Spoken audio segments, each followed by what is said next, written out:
Sir ఇక మంగళవారం రోజున మరి కాంగ్రెస్ అండ్ బీఆర్ఎస్ వర్సెస్ అంటే ఈ ప్రాజెక్టుల విషయంలో ఒక పెద్ద వారైతే జరగబోతుంది సార్. అటు కృష్ణా జలాలపై ఉన్న ప్రాజెక్టులని కేఆర్ఎంబీకి అప్పగించకూడదని మన కేసీఆర్ గారు ఒక బహిరంగ సభ నిర్వహిస్తున్నారు. ఇటేమో కాళేశ్వరం ప్రాజెక్టుకి కాంగ్రెస్ నేతలంతా కూడా ఎమ్మెల్యేలంతా కూడా అక్కడికి చేరుకొని పరిశీలించబోతున్నారు సార్. మరి ఏం జరగబోతుంది అంటారు రేపు? ఏమి జరుగుతుంది ఇప్పుడు కాళేశ్వరం పరిశీలించి మాకు బీట్లు వచ్చినాయి. ఇవాళ భారతదేశంలో ఫస్ట్ టైం కాదు ఇది. గుజరాత్లో కట్టిన డ్యాములకు వచ్చినాయి అని వచ్చింది. టెక్నికల్ ఇది ప్రభుత్వం దీని డిజైన్ని అంగీకరించింది ఎవరు? కేంద్రమే కదా. కేంద్ర వనరుల ప్రాజెక్టులు అథారిటీ కదా డిజైన్ డిజైన్ అప్రూవ్ చేసింది. మరి అంటే అప్రూవ్ చేసింది అంత అవకతవకలతో అప్రూవ్ చేశారా? సో జరిగింది టెక్నికల్ ఇంజనీరింగ్ మిస్టేక్. అది it can be rectified, it will be rectified. అదేదో అసలు మొత్తం కాళేశ్వరం కూలిపోయినట్టు బిల్డప్లు ఇస్తారు వీళ్ళు.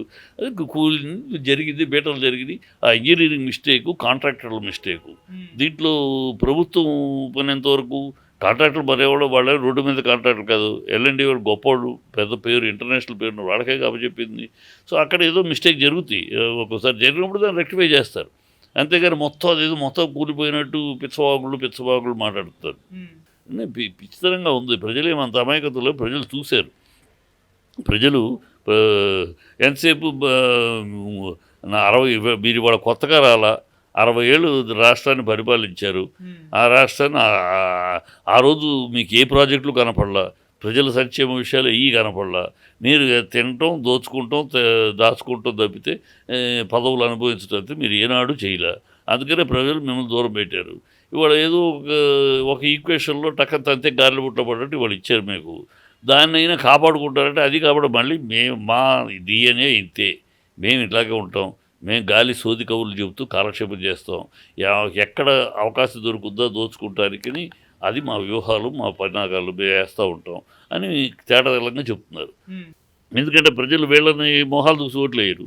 వీళ్ళకి ఎంతసేపు పై మొహాన్ని చూపించి, ఇందిరాగాంధీ మొహాన్ని చూపించి ఒకప్పుడు, సోనియా గాంధీ మొహాన్ని చూపించి ఒకప్పుడు, రాహుల్ గాంధీ మొహాన్ని చూపించి ఒకప్పుడు ఏదో గెలిచి చదువుకుంటున్నాడు. రాహుల్ గాంధీ మొహానికి విలువ లేదు. అదొక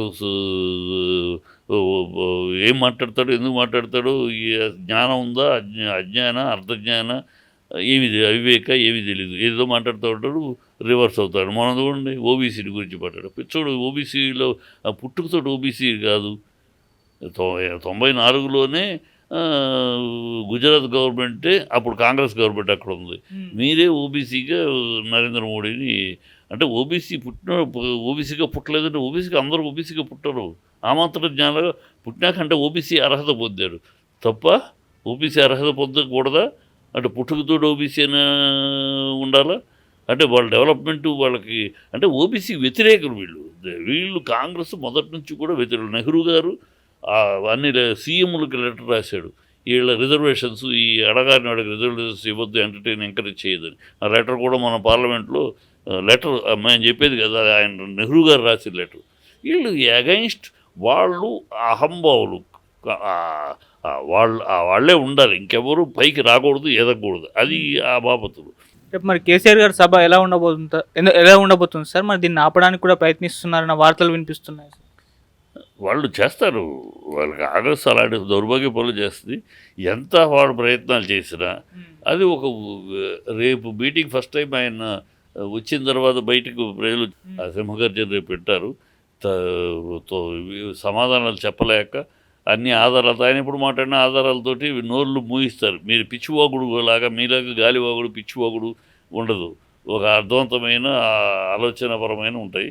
రేపు ఆ గర్జనకి వీళ్ళు తోకలు ముడుస్తారు, అంతగానే లేదు. అది బ్రహ్మాండమైన సక్సెస్ అవబోతుంది. ప్రజలు దాన్ని సక్సెస్ చేస్తారు. ఎందుకంటే ప్రజలు అయ్యో రిజల్ట్స్ రాగానే గబుక్కుని పెద్దలు అయ్యో ఎంత జరిగింది, మనం ఎక్స్పెక్ట్ చేయలేదే, అయ్యో కేసీఆర్ గారు ఓడిపోవటం ఏంటి, గబుక్కుని షాక్ అయ్యారు. ఇలా అవుద్ది అనుకోలే. ఏదో మెజారిటీ ఇలా ఆయన ఓడిపోయే పరిస్థితి వస్తుందని అనుకోలే. అందువల్లే షాక్ అయ్యి జనాలు షాక్లో ఉన్నారు. ఇంత అనుకోకుండా తప్పు జరిగిందే అని. ఈ అనవసరం ఈ బ్రష్ కాంగ్రెస్కి అధికారం వచ్చింది అని నోళ్ళు కొరుక్కుంటున్నారు. సో అది రేపు కనపడుద్ది. ఆ ఇంపాక్టు రేపు ఆయన ప్రతి మాటకి ప్రజల్లో నుంచి స్పందన చూస్తారు. వీళ్ళ సమాధానం చెప్పలేక తోకముడిచే పరిస్థితి వస్తుంది. సార్ ఇక కాంగ్రెస్ ప్రభుత్వం ఇక్కడ ఇంకో నిర్ణయం తీసుకుంది. అది టీఎస్ నుంచి టీజీగా మార్చడానికి చూస్తున్నాం. మరి ఈ నిర్ణయం పైన మీ ఒపీనియన్ ఏంటి సార్? ఏం బుద్ధి లేదు. ఆ పేర్లు తీయేసి ఎవరు కోరారు కోవాలని? ప్రతిదీ ఏదో మారుస్తాం. ఇది తెలంగాణ తల్లి ఫోటో అట లేదా తెలంగాణ తల్లి కిరీటం పెట్టారు, దేవతతోటి పోల్చారు. దేవతలు కిరీటం లేదు, దేవతలు ఉన్నారా? దేవతలకు కిరీటాలు పెడతారు, దేవతతోటి పెట్టారు. అది కాదు, తెలంగాణ రూపం లేదట. ఏం పిచ్చి ఓగుండు పిచ్చి మాటలు ఏదో వాళ్ళు చేసింది మేము మారుస్తున్నాం అని తప్పితే పేర్లు మార్చి అవి మార్చి ప్రజాభవనం గేట్లు గేట్లు పెట్టిందే వీళ్ళు 2012లో వీళ్ళే తీసేసి వీళ్ళే తీసేసి గేట్లు పగలగొట్టాం. ఇన్ని ఏదో పెద్ద గొప్పగా అనుకుంటున్నారు. ప్రజల్లో ఎంత అవహేళనగా ఉందో, ప్రజలు ఎంత అసహించుకుంటున్నారు, ప్రజలు ఎంత చేదరెత్తుకు. ఇది ఎక్కడ కూడా వీళ్ళ గెలిపించేది ఎందుకు? టీఎస్ను టీజీగా మార్చమని, తెలంగాణ తల్లి ఫోటోను మార్చమని, గీతాన్ని తెలంగాణ గీతాన్ని అందశ్రీ రాసింది ఫస్ట్ రికగ్నైజ్ చేసిందే కేసీఆర్ గారు. కథ 12 చరణాలు ఉన్నాయి. 12 చరణాలు, అన్ని చరణాలు ఏ పాటకు పెట్టరు కదా. జనగణమన మూడు చరణాలు, 12 చరణాలు పెట్టమంటే కుదరదు. కనుక 12 చరణాలు పెడితేనే నా పాట వాడుకోండి, లేకపోతే వద్దని అందిస్తాయని. సో దాంతో ఈ క్లాషు. అది కాకుండా ఆ టైంలో కర్ణాటకలో సపరేటు గీతం సపరేటు ఇది అంటే గొడవ జరిగింది. సో ఈ కాంట్రవర్సీలో ఎందుకు లేని పక్కన పెట్టారు, తర్వాత చూద్దాం. అంతే తప్పితే వీళ్ళు ఏదో ఆ 12 పెడతారా? వీళ్ళు పెట్టమను అందశ్రీ పాట 12 చరణాలతోటి పాట పెడతారా ఎవరన్నా?